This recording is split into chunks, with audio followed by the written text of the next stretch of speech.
تنها صاحب پوښتنه کړې ده چې په الماني ژبه باندې څنګه وایو زما انټرویو یعنی مرکه کله ده. مرکه په پښتو کې ورته وایو، انټرویو ورته په انګلیسي کې وایو.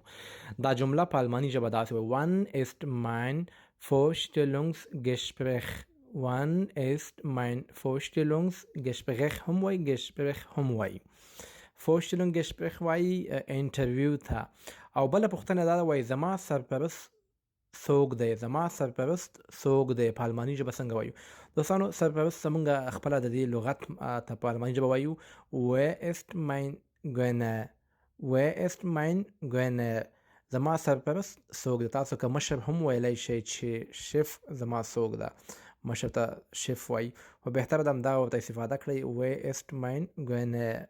زما سرپرست څوک دی.